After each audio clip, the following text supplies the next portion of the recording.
Hello, everyone, and welcome to another episode of Blame It on Marketing. We've got the lovely Ade Risidore with us today, and we'll be talking about something which I think affects most of us at some point in our careers, and we're going to call it the 10 layers of sign-off. We'll get into what that means, and we'll also get into the topic itself, of course, but we would love to give Ade a couple of minutes to introduce himself and tell us what he would like us to know about himself. Couple of minutes, that's long. I'd say I'm not your traditional marketer. I think you know this, Ruta, better than most. I've got a very mixed background. I actually come from a product background, used to design automation strategies for the banking world, investment banking, giant automation systems. Got challenged one day to take a leap of faith. Sales guy came in, tried to sell me, whipped out his pitch deck. It was completely irrelevant to what I was actually doing in my day job. I told him this. He asked, and then he laid down a challenge for me. He was like, "If you think you do better, we're hiring." And at that point, I was a little bit younger, a little bit bolder. Figured, why not? What have I got to lose? Took a leap of faith, went into sales, very quickly rewrote decks and such like, and moved into marketing and strategic narratives. And that's what's got me to where I'm at today. I love creating narratives for people, building out that story, and seeing more than anything, seeing the epiphany moment when it drops on people and them actually get the aha. Emma, do you want to intro us a little bit into the topic and how we kind of came up with this title? Yeah, sure. So this is something that I think all marketers, but I think just all people in general suffer from at some point, which is that when you work in big or small organization, actually, sometimes one of the things that kills creativity, and I'm actually really inspired now when I look at Ade's hat. Hate is going to hate, create is going to create. It's the perfect hat for this. What happens is there are sometimes so many layers of sign off that what happens is you start off with this really amazing idea and everyone's really bought in and it's incredible. And then what happens is, because of the layers of sign off, whoever that might be, so it might be, that in marketing, you've got to go to the CMO, you've got to go to the CEO to get something signed off. By the time you've got it signed off, the impact of the content or whatever it is that you've tried to get out just kind of fizzles out, or it doesn't get out the door at all. So this is why we wanted to talk about it, because it's such a contentious subject, and so many, startups, founders, etc., sometimes really find it quite difficult to relinquish the control when it comes to subject matter, expertise. So Ade is the perfect person to talk about this with. So Ade, first question: what does having too many layers of sign off do to marketers? Oh, vanilla. You're going to end up with the most bland campaign on the planet. But where I've got a potentially controversial point of view on this, and I'd say it's our responsibility to actually flip it on its head and invert. So especially when you're working with early stage founders, sign off is there and is helpful. It is helpful if done the right way. But you've got to have hearts and minds. You've got to play a game of hearts and minds. For a founder, you've got to look at the product, the business as their baby. And they need to be center stage in the story. So realistically, what you got to, it's not inception. You don't want to inception it, but it needs to become their idea. And as the more you can make it their idea, the more you can bring them in, the easier it becomes. Sign off as a whole is a good practice to have in place. When you're dealing with content distribution, I think we've all been privy to startups where you go in and there's just a myriad of messages. It's just like, well, what's the message today? What's the story? What's the point of view? And it's just lost because there's so many differences. That's where sign off has its pros, but it has to be done in the right way. It can't be, and I don't mean sign off in a million layers of red tape.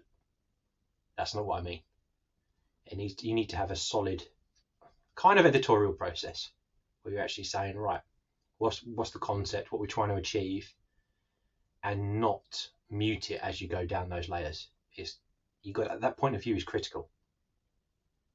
Does that help clarify things from my perspective? As I say, I've been around the bush around this quite a lot and punched in the face from it. You try different ways, you learn, and everyone's different. But from my key perspective is everyone has to be a part of the journey, and that is our responsibility. There's no right or wrong. If you're not involving them through engaging them, you're at fault. Yeah, it definitely goes back to that sort of like managing how to manage the stakeholders around you. And you've got to bring those people with you rather than turn them against you. And because believe it, like marketers, we need to have internal advocates for our marketing stuff because, you know, like we know, recession's here, budget's going to get cut. If people don't believe in what you're doing and you don't involve them, you don't try and, like you say, Ade, almost like make them feel like it's their idea and they've inspired you to do something great, then you're going to lose that advocacy for what you're doing. I think you're right. I think having a process around it, but that is sensible, right? So it doesn't take too long, but that, you know, it allows things to get out the door in a timely manner, but it is also driven by, you know, like quality, performance, all those kind of things is really, really important. Ruta, what's your view? I like that you separated the two things. So there's sign off and then there's the editorial process. And I would love to know how you think you can have an editorial process and curate that editorial process, but still leave marketing kind of to be able to do the job that they want to do and create something that's inspiring or, you know, has something that's not vanilla to it. Because I find that the more people you tend to involve, the more vanilla things get. So how do you still have a good sign off and editorial process without getting vanilla? That's the bit that I struggle with. Yeah, so this comes back down to a solid product marketing function, to be quite honest with you. So if you've got a solid product marketing and narrative, everything should flow nicely. Okay, because editorial processes are there to underpin that core narrative, that core piece, which shouldn't be questionable. That should be the foundation of absolutely everything you do. It's the cornerstone. So to remove the roadblocks, that's the first part. That's where I start, is make sure that everyone agrees on that cornerstone message, that cornerstone narrative, and then let things flow down from that. But for me, from an editorial process, it's not about showing them individual pieces of work. It's more about breaking it down, going, right, from that cornerstone, these are the key concepts. These are the key talking points that we want to discuss. And we'll articulate that through various mediums and channels. But don't go into the nuances. You show them the final output, because a lot of times you've got to remember is everyone believes they're a marketer. Absolutely everyone. They're not afraid to share an opinion.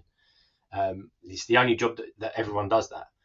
But our job is to show them. It's not tell them, it's to show them. And sometimes they can't connect the dots until you've got the concept in existence.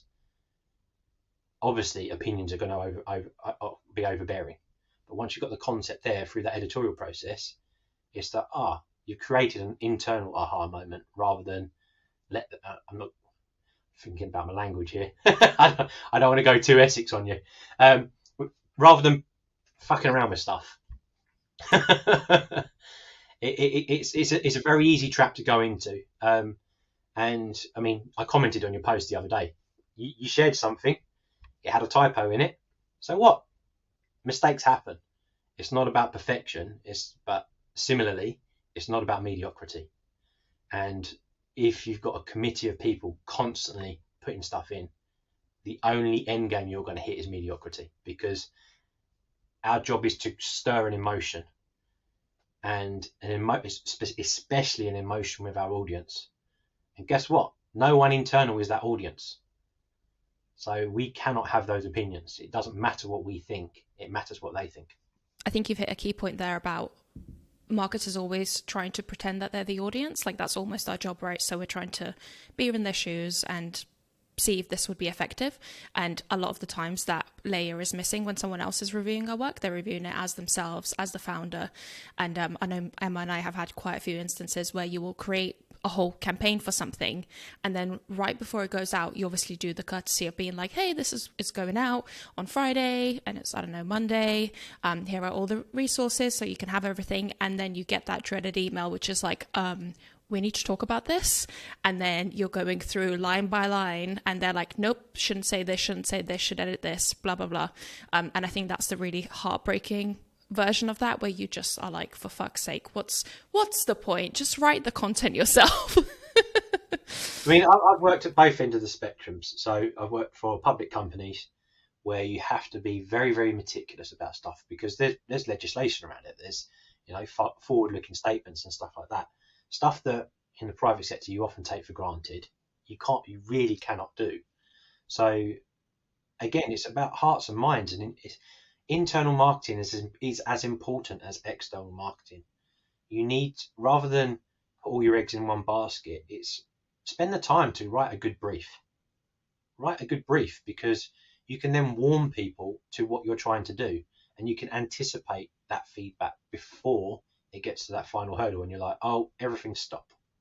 Briefings are massively underestimated. Everyone's guilty of, I'm going to use an ebook as an example. We need a new ebook. And guess what? They plow straight in, start writing. And it's like, well, hang on, whoa, slow down. Just take that step back because you'll be thanking me for it later on. And I'm not saying ebooks are what we should be doing, but I'm just using an example because it's a piece of written copy and such like. But if you step back and go, right, what are we trying to achieve? Who's it for? What are the key messages that need to go out? You've done 90% of the stuff that's going to be controversial. So before you spent the hard sweat and harder effort in actually writing or doing that, share it amongst people and go, look, this is what we're doing. Any questions? And set deadlines. Set deadlines with milestones. Stage gate them. RACI is an important thing. It's known for project management. We should be doing the exact same thing. We should be who's responsible, who's accountable, who's consulted, who's informed. If we're not doing that, we're failing as marketers. Couldn't agree more, Ade. I think one of the things that Ruta and I have discussed, and actually we've done at Clear Review, we always mention Clear Review, but is that we used to sort of almost treat our marketing campaigns and our quarters in the same way that the engineering team do. So it's like, we're going to have a sprint. There's going to be points in this sprint where we are going to, do retrospectives. We're going to make sure everything is briefed out properly. We're going to make sure the subject matter experts are briefed out properly. And do you know what? A campaign runs so much smoother when you actually put the time and effort and energy into doing that. And so many people think, oh God, that's the boring bit. Like, we just want to get to doing the execution. Actually, most of the time, they want to do the fun bit.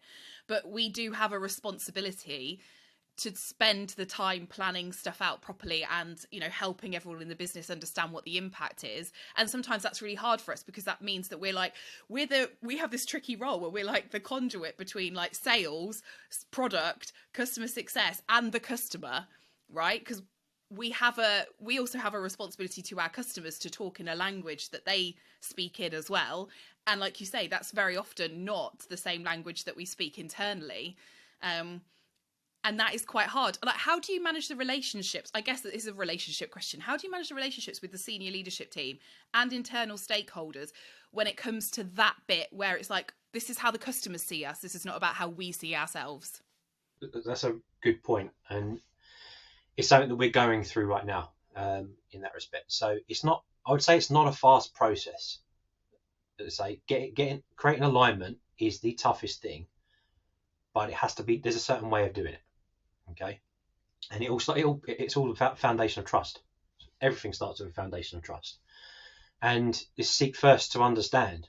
I mean, I'm new into a role right now, and it's not about me coming in and prescribing this is the right way. It's not about that. It's about understanding their existing perceptions of the world today, bringing that all together, and then going, right, I've heard from all of you, and this is what I'm thinking. So you're not just prescribing your opinions, you're taking their opinions, converting them into facts, and then you're crafting your opinions. It's very easy as a marketing leader. So you all know the tenure of a marketing leader is very short. Yeah, we have a limited amount of time to actually go away and execute and deliver results. Rightly or wrongly, that's the case, but you cannot come in on day one and have all the answers. It's impossible. It's absolutely impossible. And if you do, you're doing something wrong. because you need to understand the existing dynamics. And ultimately, it's people. Your first customer are the people that surround you. You've got to understand what exists, what their preconceived ideas of marketing are, what their ideas of the story are. Take that, distill that, and then turn that into a set of actions.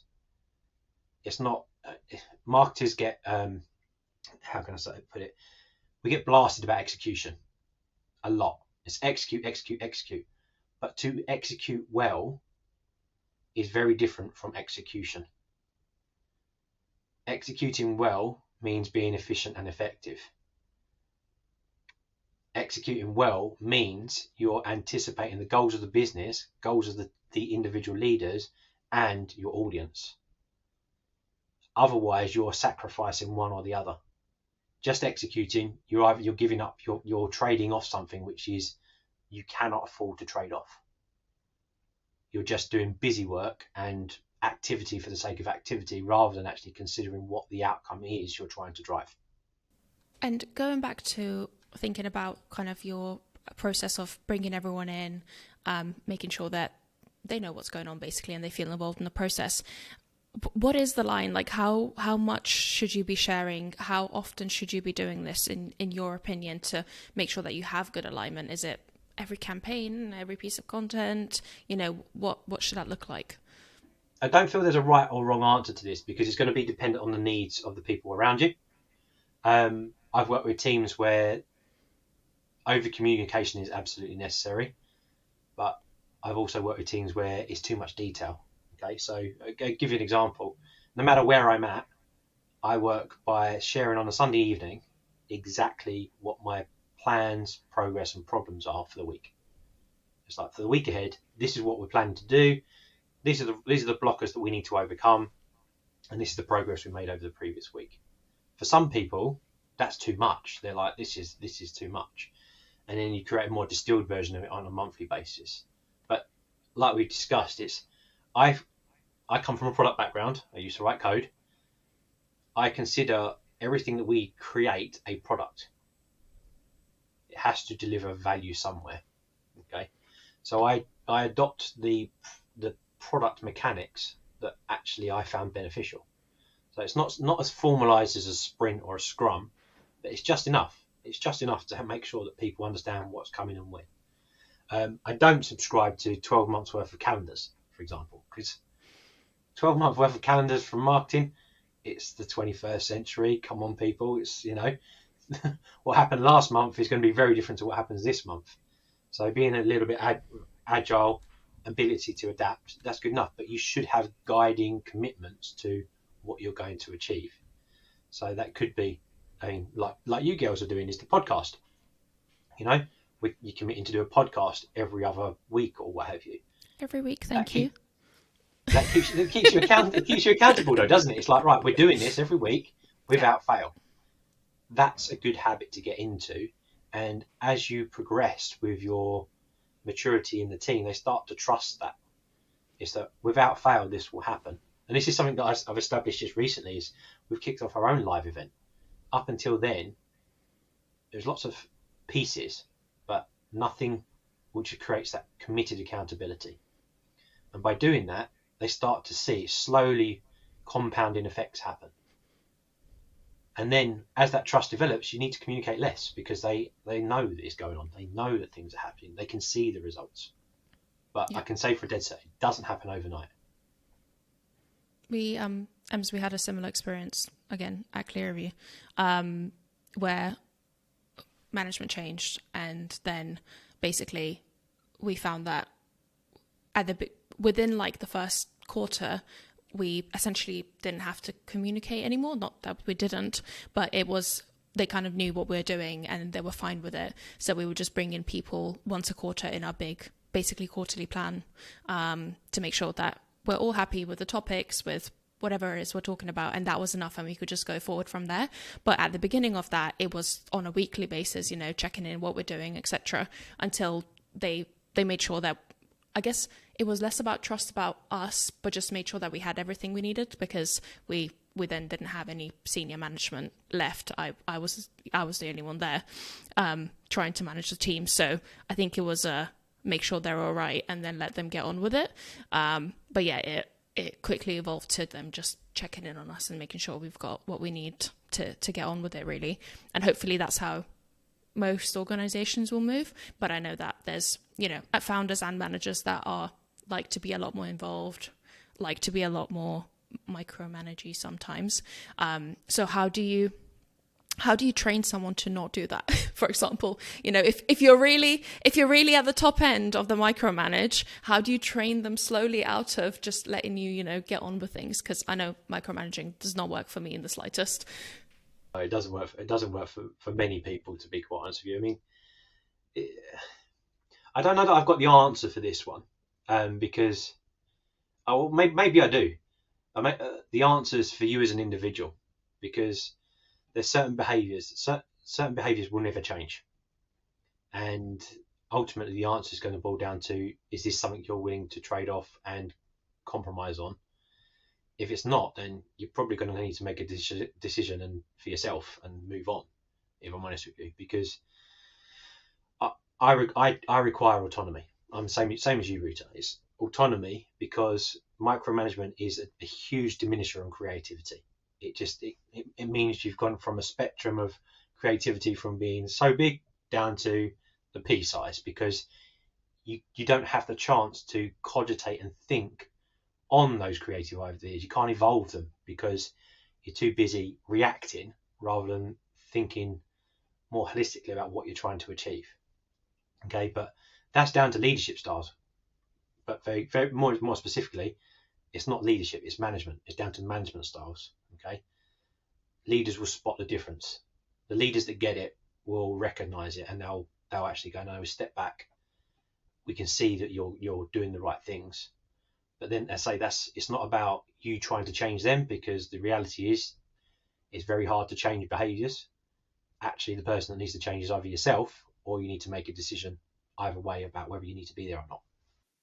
Yeah, I totally agree with you, Ade. I don't think most people who micromanage know that they micromanage.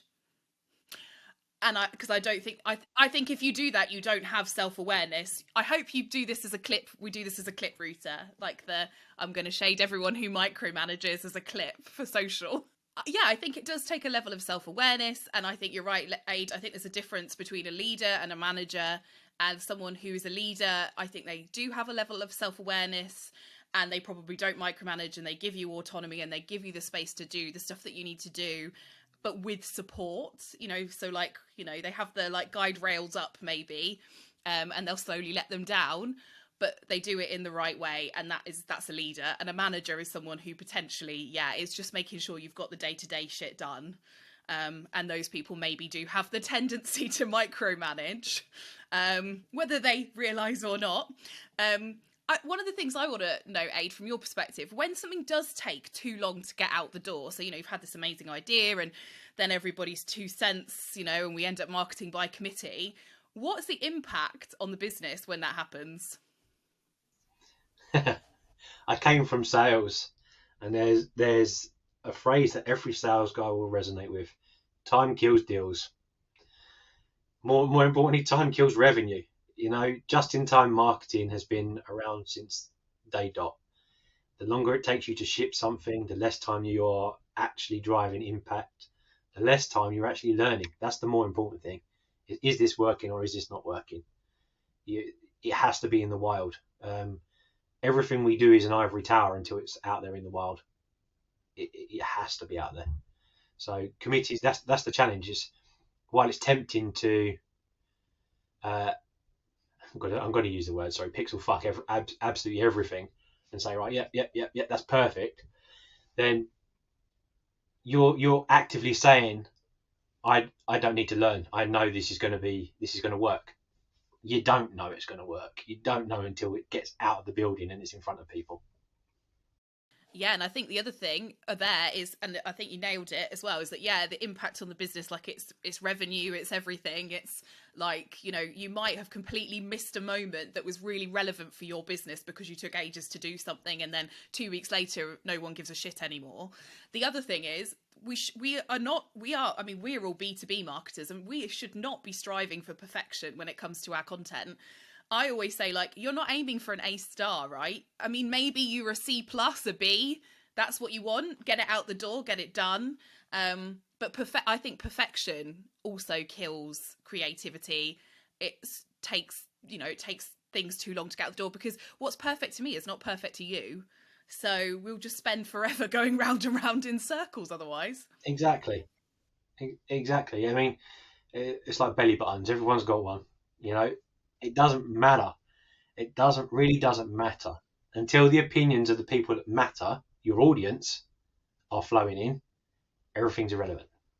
So, and for me, that's going back to. I mean, it's going back to a very old school book, and it's Steve Blank, startup. He wrote a great startup author. It's Eric Ries. It's get it out the building. Marketers are as guilty as product people, and I don't mean put mediocrity outside the building, because it's not about that. That's the one word that doesn't exist in my vocabulary. It's got to be good enough, and when I say good enough, it needs to add value back to your audience. If you're just throwing shoddiness out the door, you may as well just keep going and keep working on it, because you're only hurting yourself at the end of the day. But yeah, I mean, for me, the way I've overcome it is time boxing. It's time boxing, and it's time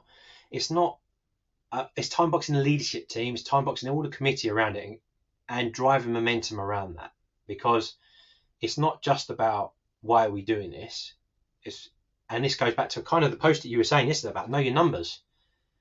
If you can anchor the campaign to a set of numbers and why it's important to ship it on this date, guess what? You're selling an outcome. You're not selling a piece of content. Yeah, that changes the game. That completely changes the game. If they're just seeing it as this myopic piece of content or this myopic campaign, they are missing a whole bigger picture. And that is, and it's, as cliche as it sounds, it's the flywheel. We have to be consistently executing over and over and over and over again to build momentum, because marketing is not about stop-start. Marketing is about momentum. If you constantly stop starting, the only person that hurts is you, because your results peak, trough, peak, trough, peak, trough. Compounding just through consistent execution, tiny little changes, tiny little improvements, that's the bit that we're looking for. I think understanding the perfectionism dynamic in any team or with your leadership is super important. It's something that I try to learn about people as quickly as I can, because it really helps you to then set up, as a leader or even as a consultant, when you're working with someone, set up the right expectations and environment to actually get stuff done. So like Emma, you and I are totally not in the perfectionist realm, but we're probably all on a different scale of perfectionism as well. And then when let's say if we're not perfectionists and we're going to go binary, and then when you meet someone that's a perfectionist and you have to work with them, you very quickly will run into a lot of problems if you haven't off the bat addressed that and have built your processes to make sure that everyone is happy. And there is need for perfectionism in life. Like having a perfectionist on your team is usually a good thing. It's just knowing how to use that skill set and also make sure that they're comfortable and they don't feel like they're putting out crap and they're embarrassed all the time. That's like where the balance comes. So perfectionists are great. There's no problem with them, but it's also then like, how as a team do you function and how do you pull your skills the best way you can? Because if you don't, it gets really horrible for everyone basically. And I've seen it happen so many times. That's a good point there though. And this is often overlooked by many, is have a process, but don't just have a process. Take the time to document that process. Actually write it down so people know exactly what you're expecting of them, because they're not mind readers.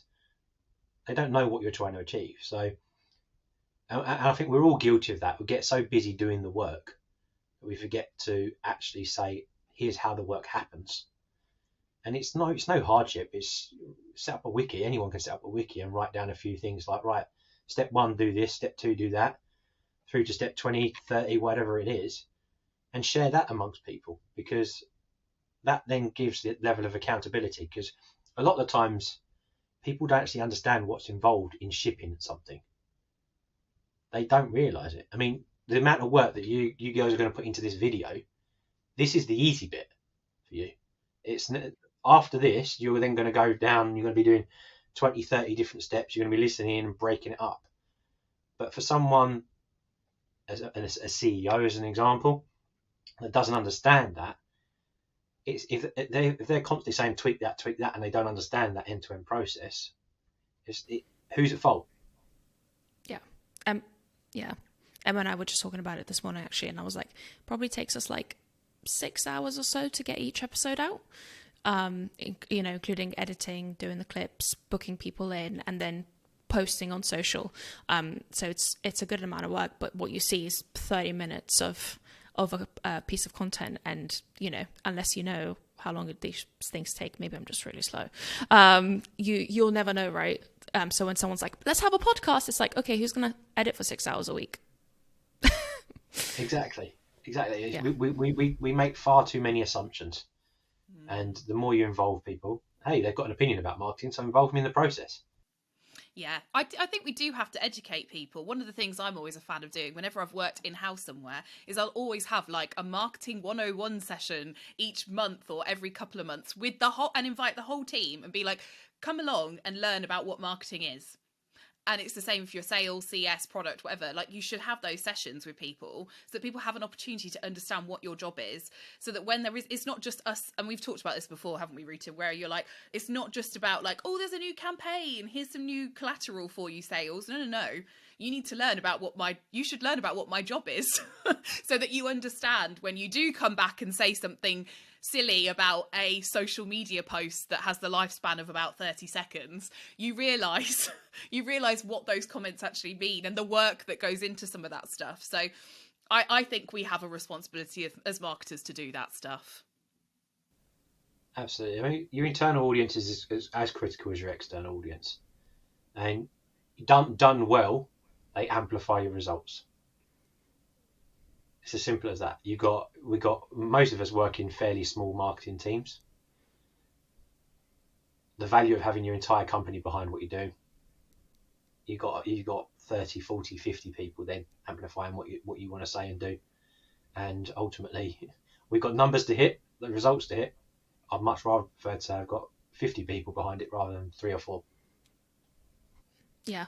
And I think we all experienced doing that one campaign where people internally got it and they were like, oh my God, that was so good. So like, if you can work on that and make sure that that's how they feel every time, they'll share things and they'll send things and they'll be excited for what you're doing and they'll want to be involved rather than just critiquing you and telling you that they didn't like a tweet you posted. Yeah. Because that's the other thing, right? Is that, because we touched on this a little bit about how like lots of the stuff that we do is like we should be sharing the customer voice and utilizing what our customers say about us and all that kind of stuff. And if you don't get the internal team involved and feeling bought into that stuff, then you won't get customers either included in stuff. So you want CS and sales to be coming to you and saying, I've got this amazing customer who'd be awesome for your podcast, or we've got this prospect, we're trying to get them over the line, could we invite them to something, all of that kind of stuff. And that is when that stuff happens, it's amazing, because really what other customers care about is hearing what other customers' experience of working with you has been like, so that when they buy your product, they're like, I trust them, they're going to do a good job, their people know what they're doing and their product's decent. And the only way you can do that is by sharing what your customers say about you, really, and that people then, in turn think that that's, like worth investing in. I've got a key point, because I want to piggyback off of what your post yesterday, because it's a big grind my gears moment. I've seen Ashley Lewin post about it from Refine Labs as well. That is the documenting ops and stuff like that. So back to that whole product mindset piece, we used to talk about committees and accountability and commitment and all that kind of piece. you need to be accountable to yourself more than anyone. All right. It is so, so, so important. You and your team need to have the accountability to themselves. Okay. So we build huge tech stacks, and whether we like it or love it, over the past decade or so, I've been part of it. I was part of the original HubSpot journey, yeah, where 2012 HubSpot was the in thing and all that kind of stuff. So everyone bought HubSpot and built on top of it and such like. And guess what? We didn't document any of it because it was like, yeah, cool, we're working. And guess what? It got to a point and then it plateaued because everyone was like, oh God. And then making decisions becomes so much harder because the bird's nest that you've built, the committee then come in, they swoop in, and it's like, well, can we run that campaign because we can't segment, and so on and so forth and so on and so forth.